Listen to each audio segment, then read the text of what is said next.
Well, hello, everybody, and welcome to semester 2 of the citizen science training provided by the Bob Brown Foundation.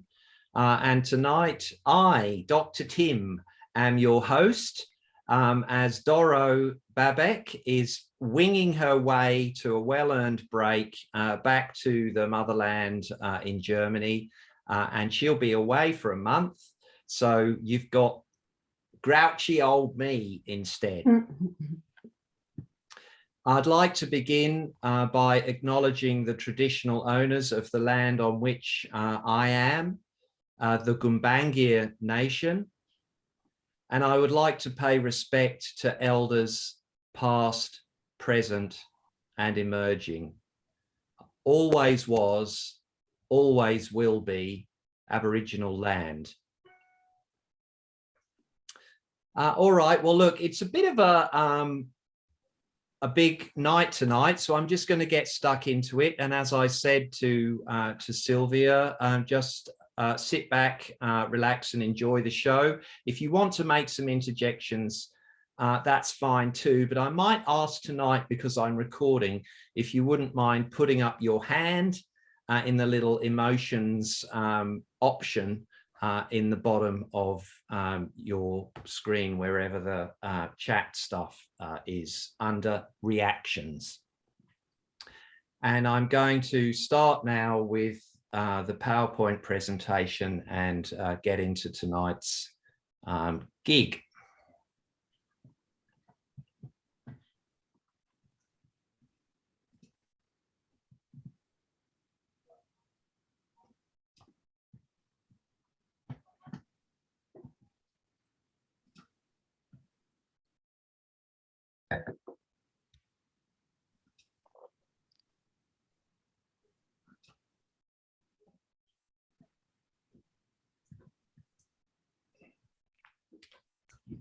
All right, so most of you who are with me tonight are familiar with the citizen science initiative that I've been working on with the Bob Brown Foundation.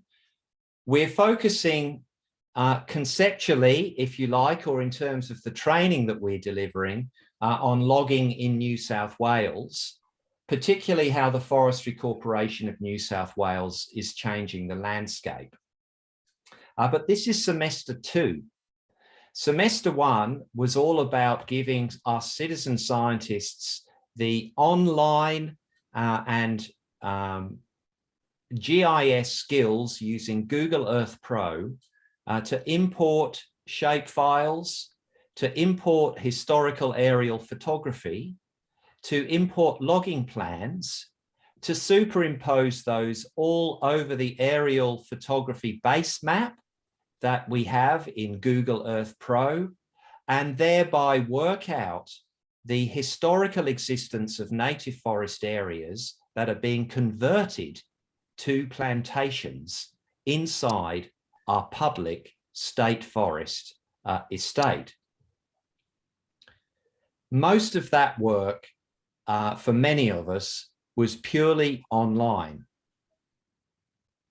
This semester, we're looking more at what we call ground truthing, or verifying what we have identified as remnant native forest online in the real world. And tonight, I want to give you a basic introduction to ground truthing.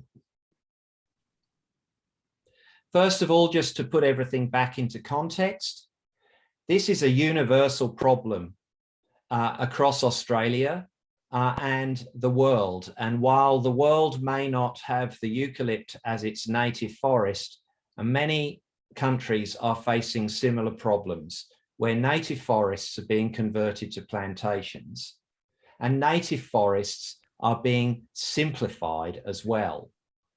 In our case, they're becoming, if you like, quasi eucalypt plantations through selective logging in terms of the species that are taken and the species that are encouraged to regrow or are planted in the case of our plantations. And even more alarming, in a sense, for those of us who really care about ecosystem integrity and biodiversity, existing forest remnants that survived throughout that plantation establishment process historically are still being cleared inside plantations. And within the plantation estate itself, which many have said should be used as an alternative to native forest logging, and which is a good option, the management practices have become even less sustainable than they were originally over time. Our eucalypt plantations are being simplified to monocultures, and the few biodiversity values that they previously had through mixed species planting and so forth are being systematically removed. And alarmingly as well, in some parts of the country and indeed the world, eucalypt plantations are hybridizing with natural forest. So you have some cases in Papua New Guinea, for example, where we are starting to see native eucalypts being hybridized with planted eucalypts that are being planted for biofuels.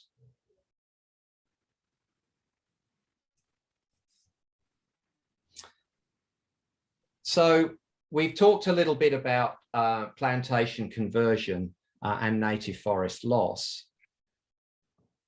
But I really want to give a bit of a recap on the previous semester. And as I have already said, we basically learned how to use Google Earth Pro to basically take a more simplified approach to geographical information systems. Essentially, as citizen scientists, we need a simpler and more easy approach to looking at what's happening on the ground, rather than complicated systems such as ArcGIS or QGIS or Esri, etc. We're more concerned about getting out in the field and stopping logging than learning the intricate details of how to manage more complex GIS systems. Google Earth Pro, as some of us have found, is difficult enough as it is. But tonight I also want to talk a little bit about exporting the data that we have generated over semester one outside the Google Earth system and into our apps that we use in the field. And I want to show you a couple of approaches that can be adopted when actually going into the field in this modern age of digital technology and the move away from hard copy maps to screens and devices. And particularly, I want to show you how to use an app called Avenza, which is one of many that are out there. I'm sure some of you also have your own favorites. You're probably already further ahead than many of us are here tonight. But it's just to give you an example as to what you can use in the general field that is already out there. And if you are not specifically working on individual plantations in northern New South Wales and the Great Koala National Park in particular.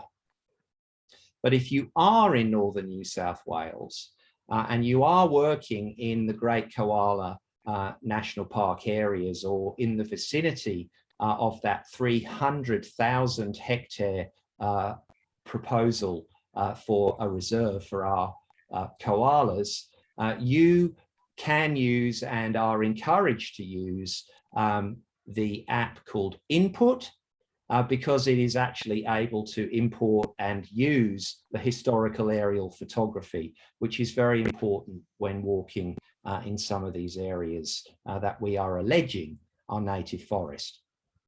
But the skill set that I'm giving you tonight is designed to be used not just in northern New South Wales, but for our other brothers, sisters and friends who are in other states and are looking at other plantation areas. And I'd like to revisit the idea of your project, areas that you are concerned about, and I would like to continue to encourage you to map your own forest conversion. And I'd like tonight, if I can, to give you a little bit of homework to just start to get familiar with this second semester module. And by all means, ask questions. All right, there's a few links tonight, so I'm going to copy these into the chat. So as we know, no conversion in plantations is a legal fiction. We are losing these incredible biodiversity hotspots, and it's up to us to prove it, and by proving it, to stop it. So here is the link, excuse me, to the training modules from last semester. I'll just get out of this and copy and paste into the chat.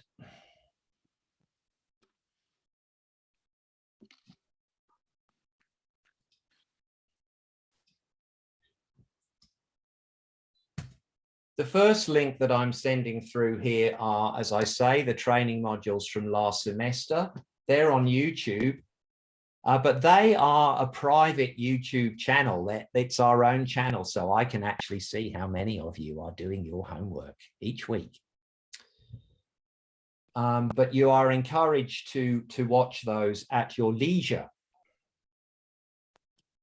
And then tonight specifically, I'd like you to go to a Dropbox link that I'm providing for the KMZ files and the base image that I want to show you that we are working on tonight.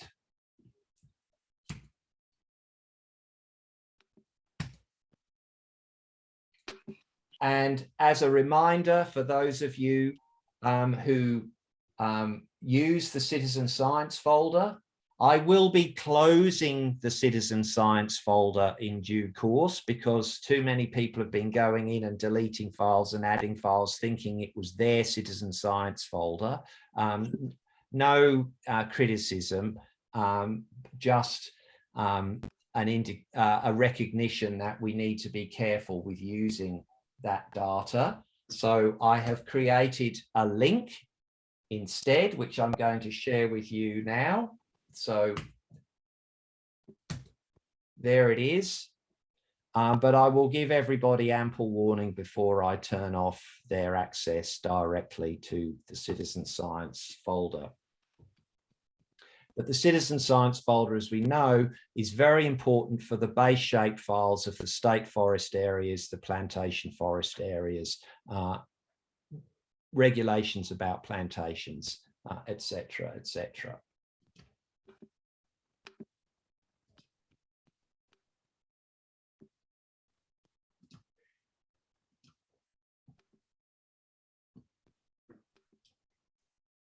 So just to reiterate again, your project. So once we prove that no conversion is a legal fiction, and we've proved it, we go through the process of selecting a plantation area, identifying potential remnant vegetation inside scheduled compartments. So for us in New South Wales, we're looking particularly at an online system that our forest agency uses called Plan Portal. But In this semester particularly, we're looking at how to map locations on the ground, how to record data, particularly plotting and measuring trees. That's the nice bit. That's the bit we do in advance of the planning cycle to preempt the destruction of these areas. But sometimes we are not successful. Sometimes we are too late. And measuring stumps becomes the order of the day.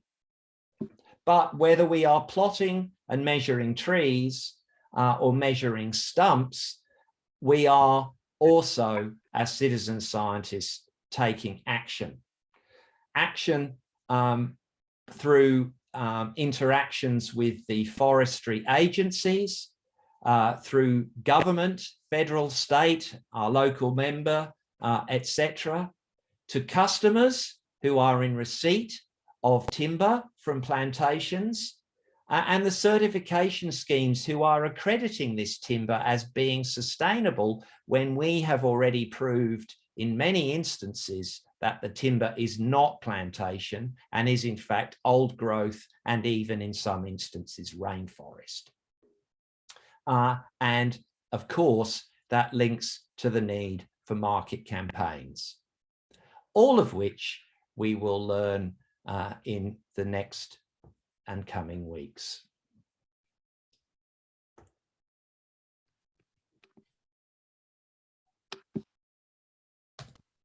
All right. How are we going? I'm now going, in that case, if folks are happy for me to just trundle along, I'm now going to move to Google Earth Pro and show you what we're up to this week.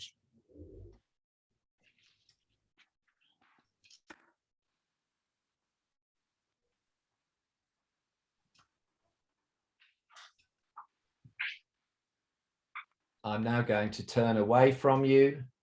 I hope you don't mind, but I'm just going to focus in on the screen now. And I realize I should probably share the full screen, but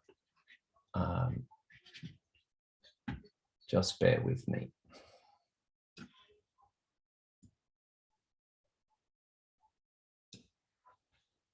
All right, so we're looking at a particular area in our neck of the woods here in the mid-north coast of northern New South Wales. I'm going to go through the process that many of you are now familiar with, which is having imported the base shape files. We always turn on the hardwood plantation areas and the resource units. We remember that these plantations very often live within and indeed as part of our initiative here with this Bob Brown Foundation Citizen Science Project, we are concentrating largely on plantation areas inside state forests. That's the green compartments.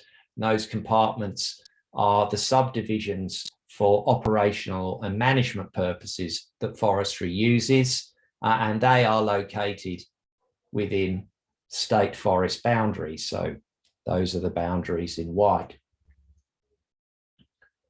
So we'll go back to our area here. And I'm using this real-time area near a small township called Karangi. And that's because the locals have just contacted me and us, several of us who are citizen scientists, seeking our assistance, particularly in relation to ground truthing. So I'm just going to turn off all those bits and pieces, and I'm really going to focus in now on what's going on in here. So What I would like you to do as homework over the next week is to just go to that link that has what are called the KMZ files in it and the base image. And I'll just explain what you're looking at here. So what you are looking at is a particular state forest, Arara East State Forest. These are compartments 10 and 11. And within them, in the magenta, the purple, are the plantation areas. And remembering what we learned from last semester, we've taken a much bigger screenshot, or rather we've imported a historical aerial photograph. From that historical aerial photograph, we've taken our own close-up as a screenshot to make the image more manageable. We have worked out the year that this plantation was logged or first established, which was in 1978. If we click on the metadata, we can see the year 1978. And so we've gone to the historical aerial viewer of New South Wales Spatial Services, downloaded the image file that covers this particular area, blown it up, taken a screenshot, and dropped it onto the area in question, thereby enabling us to identify the original native forest that still existed when this plantation was established. And using the polygon tool, add polygon, we've drawn our own boundaries around those areas of remnant native forest. And here they are in this folder called Polygons and Boundaries. And what we have inside this folder is essentially, I've cut and pasted individual plantation units from the broader data set that we have. And I've created our own mini folder. I'll now turn off the main hardwood database and turn it on in polygons and boundaries, along with the delineated shape files of the remnant native forest.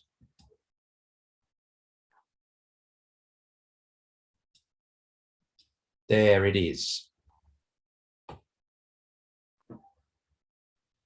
So for what actually looks like quite a small area, and wondering why the heck we bother with this, by the time you add these up, we are looking at somewhere between, I can't remember exactly in this area, I think it might be 9 or 10 hectares, which is not a small area.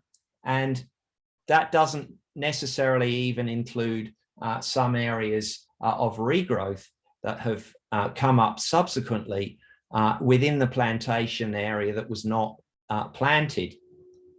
But we have specifically here focused in on those remnant native forest areas, because those are the ones that we are finding in our translation of our work on the ground in our interactions with the forestry that is getting the most traction, because they know actually that they shouldn't be taking these.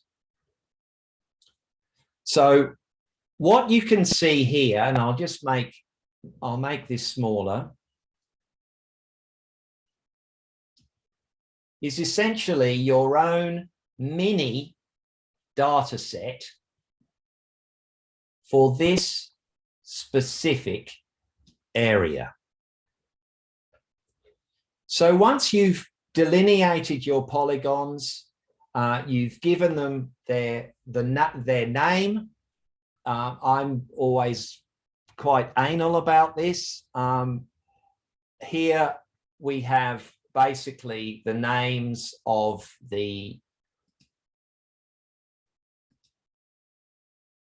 particular plantation subunits that these polygons are in.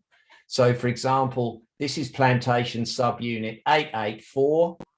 Then I've put 1979, so we know what year ground zero was, or rather the year closest to ground zero that we can find in the historical imagery.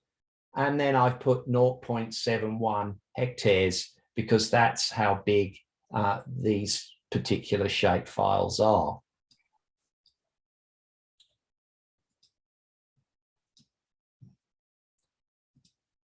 There it is, 0.71.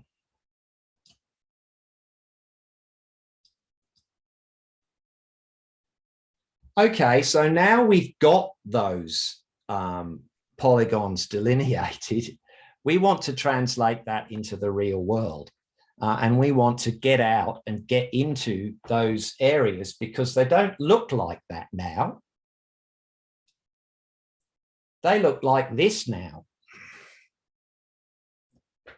And while after our own work, we know that those areas are remnant native forest,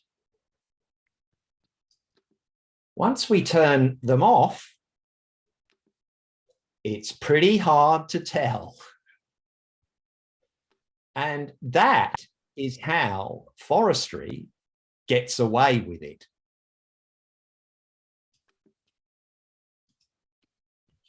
But part of the necessary ground truthing, of course, is to go out into the field and record what is there. And I'm just going to, before I show you how to export this data, I'm just going to show you what that looks like. And I'm going to go to an area called Tucker's Knob.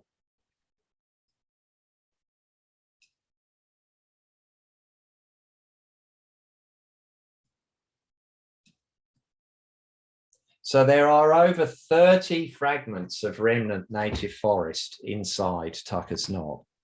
And some of us who are online tonight, who shall remain nameless, but are nevertheless greatly loved, have been out mapping and checking these areas.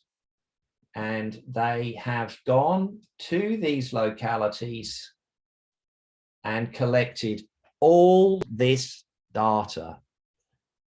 Each one of these numbers represents a photograph and a species. And in some cases where we found significant trees as well, even a circumference at breast height. But this, folks, is what ground truthing looks like. Once you've been there, you've recorded the information, and then you've put it back in to Google Earth Pro. And if you're freaking out now, do not worry. This will be happening a lot later at the end of the semester, once you've acquired your next set of skills. And it's so exciting. It's like finding buried treasure. I'm quite addicted to it now. I'm more addicted to finding the actual native forest inside the plantations than I am to drawing polygons. And I never thought that I would find anything more satisfying than drawing polygons. I'm sounding like a total nerd, but it is so great when being a nerd can be translated into action and you actually save stuff. But meanwhile, back in Karangi, we need to get to that point. And it's really simple. Once you have got the whole accumulation of polygons that you want, in this case, I'm really only interested in the plantation boundaries at this stage, because we don't know anything more about what's going to happen in Karangi in this area. All we know is that forestry has started to send the neighbours letters, which is kind of the beginning of the long drawn out execution of this forest. So we are really at the early days in Karangi. So we don't know even what the operational boundaries are, how far beyond the plantation boundaries they're going to go. There's no plantable area here. What you're looking at is what they will take. But we need to get there and check it out. So here it is. In Google Earth Pro, which you can't quite see up at the top here, I'm sorry about that, but you go to File, you go to Save, which I think you can see. And rather than save My Places, which will keep all your own Google Earth Pro data in the sidebar that you can see to the left, you save place as. So I better save a place. So I'll go to polygons and boundaries, just that one folder, with all those individual polygons in it. I go to File, Save, Save Place As.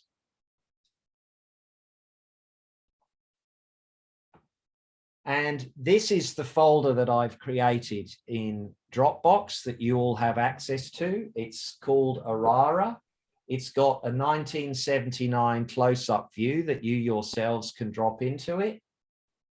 But once I save, all those polygons and boundaries get converted into what's called a KMZ file.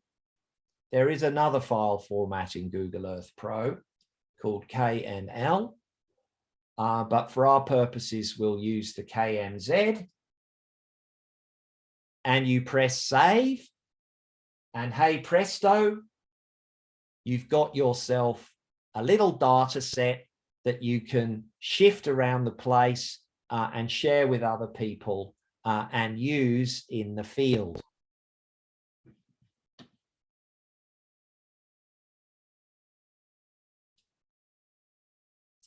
And I have now made a couple of movies to show you what this looks like.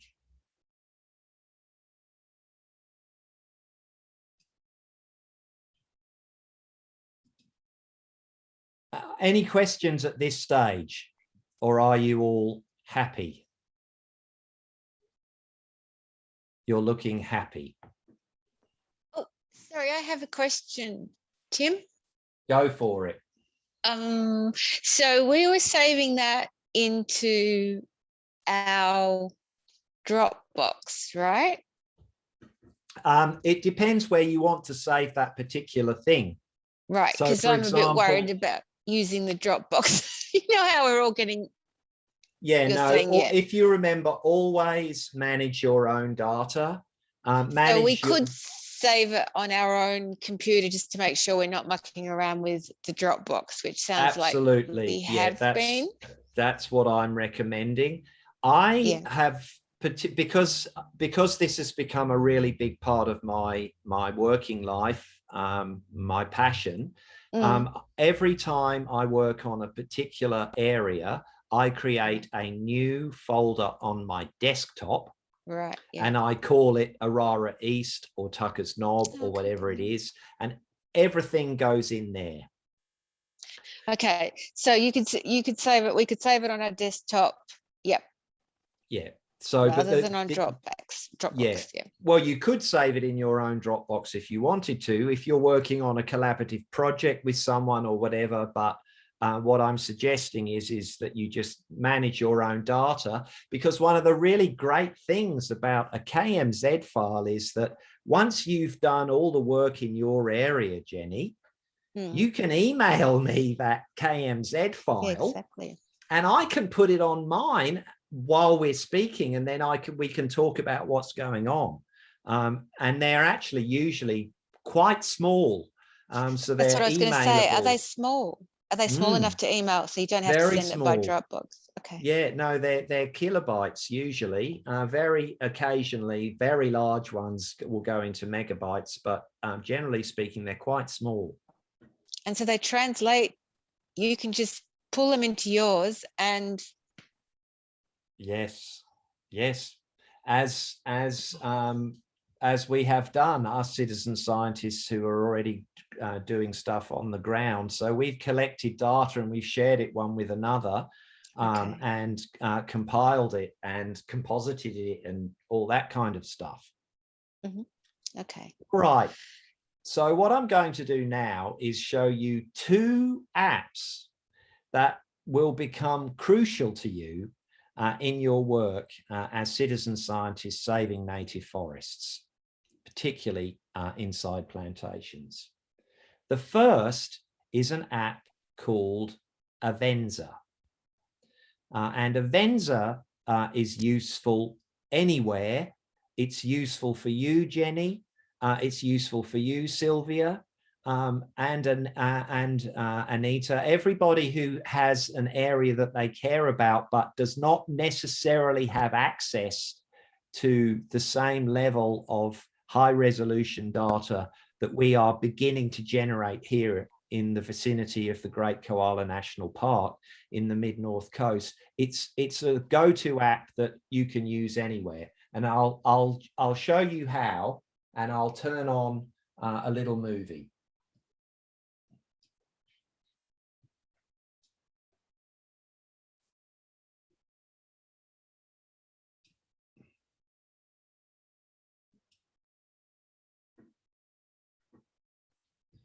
So I've taken a screenshot movie of my iPad. Being a blind old bat in their years of senility, I tend to use a large device so I can see better, but you can also download onto your smartphone. But this is what Avenza looks like on an iPad. And I'm just going to manually run the movie and explain what I'm doing. So down here at the bottom is the little logo for Avenza, just next to where I've got the movie manager. And next to it here with the dot, that is input. But we'll just go through Avenza at this stage. Now you've got your shapefile. And you've exported your shapefiles into a KMZ format. So here is the get lost map of Coffs Harbour that you can, there's a map store within Avenza once you've downloaded and registered. I only ever bother with the free version of Avenza. So I got this map from the map store on Avenza and downloaded it into the app, and here it is. And I'm mucking about with it now just to show you. And here is Aurora East State Forest. You can see how it looks like what we've just looked at, but this is a digitized version of a map. And now, by clicking on the little layer icon down here at the bottom, can you see like the three sheets? I'm going to import a layer onto this map.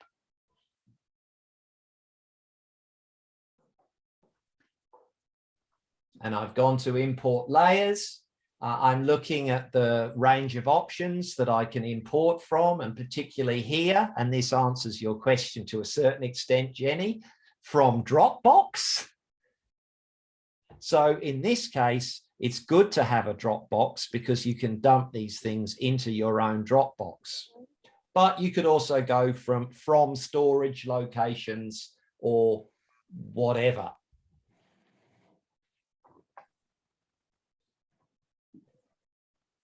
Okay, so here I am. It's going through my files on Dropbox. There's Aurora. I've then clicked on Aurora. And there's polygons and boundaries. I've then clicked on polygons and boundaries. There are 21 objects.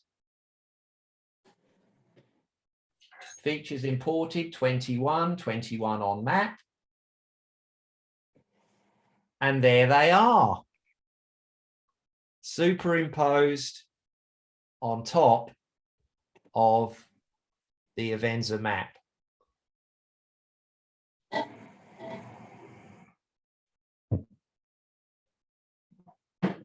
And then here they all are.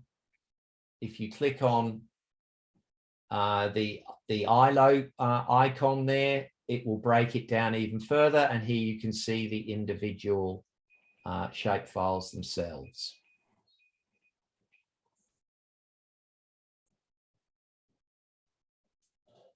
And this is where we can go.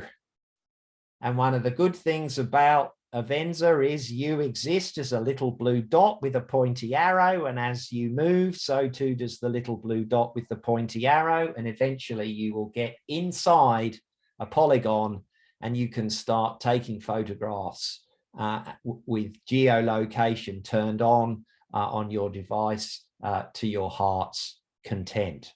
And that is the beginning, if you like, of that whole ground truthing process. So that's Avenza. I have it with me all the time because it's a general tool that's highly useful.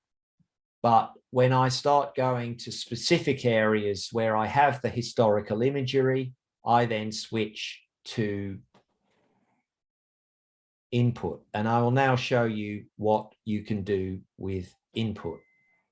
And you can all register and get input from me and from Bob Brown Foundation, who are now sponsoring and supporting all of us to use input.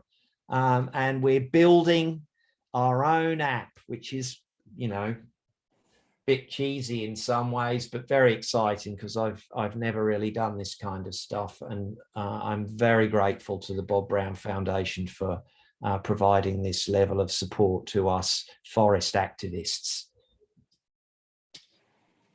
All right, so now I'm going to show you what you can do with input.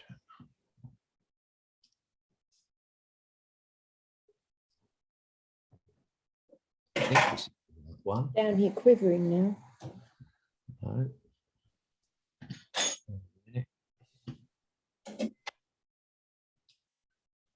Bear with me. I want the one with the tree on it. Yeah, there we go.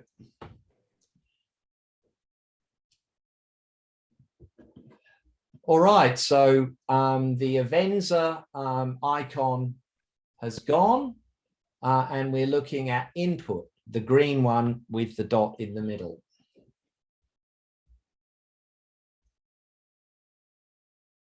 And this is what it looks like inside. Once you've clicked on the icon, it will take you to your projects.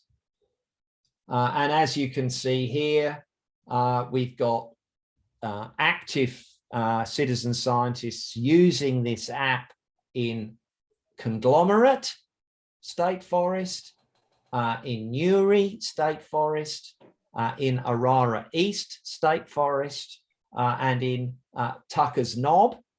And we're going to now look at what this device can do for us once we've got our polygons inside this app. So I'm in Tucker's Knob. I've clicked on Tucker's Knob, and here it is. So where the dots are all concentrated in red, those are our sites where we've taken photographs. The golden dot with the white spot in the middle is where I was at the time when I took this movie. I was in my house in Bellingen, but that dot again, like the little blue dot with the pointy arrow in Avenza, basically goes with you as you go. So this is a Google Earth Maps view of tuckers. Here I am. Now I'm zooming in. This is higher resolution now. We can see the polygons, which are in cyan here in bright blue. The dots again are our sites. And you can see, particularly to the east in this picture, all the plantation areas. And you can see in the area where where we are active is the plantation is a lot older and hasn't been logged recently. It's being logged right now. And it's in there that we are fighting to save the remnant native forest. But we have a series of map themes. We have Google that we're looking at. We have what's called Tucker's Knob, and that's the historical image. We have Tucker's Knob from 1991 because it wasn't all logged at one time. It wasn't just all converted between 1980 and 1984. There was also a part that was converted in 1991. And then we have what's called the DPI. This is the Department of Primary Industry's own what's called an orthographic image. This dates to the early 2000s. So we've got multiple slices through time. Oh, it's like time traveling using this app. Ignore him. So He can't now possibly need to go out, can he? Now we have put this into the theme that has the image from 1984.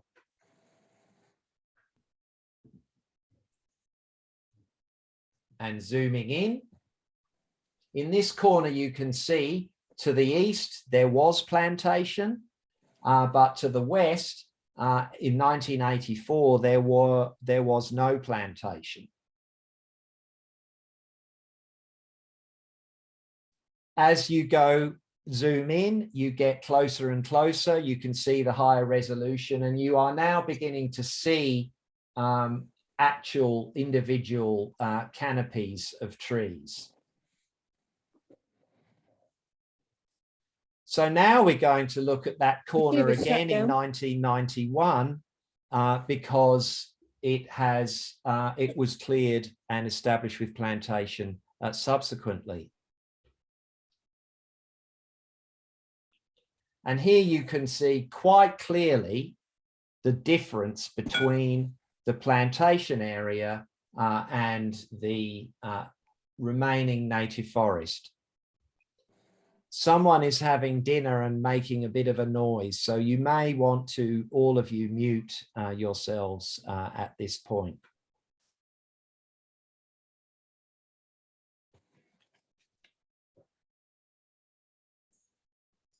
Now I've switched back to the Google Earth image. This particular aerial view was taken in 2017. You can see how fine the resolution is. Can you see how there's that sort of square looking tree that's bright green that I'm putting? That is a ringwood. That is one individual old growth ringwood tree. So fine is the resolution. This is what we can do now. We can walk through history and be in the present at the same time. And now I'm zooming in again to show you the individual records that we've taken.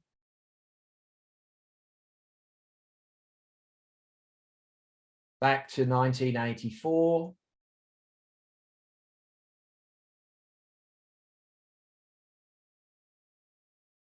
And here is an individual record now. So one of those dots, we've just touched one of those dots, and here's the record.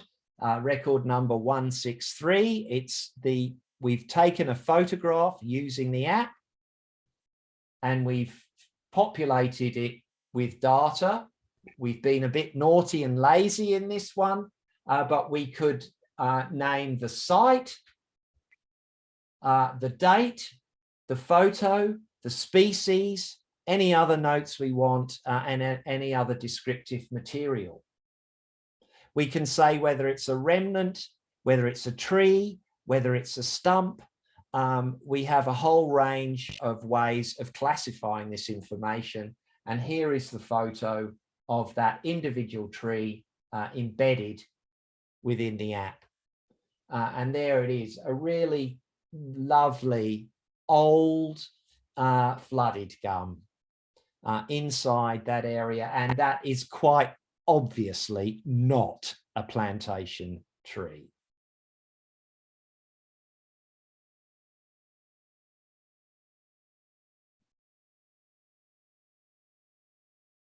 And that, my friends, was input.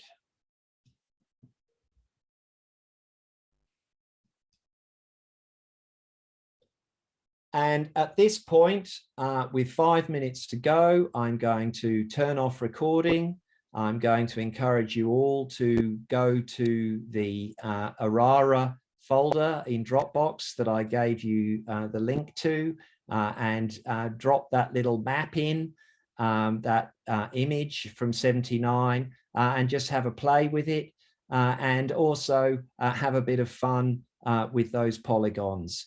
And you might want to download Avenza if you haven't already, and import that layer. And of course, this recording will be available for you to use to do some extra swatting between now and next week.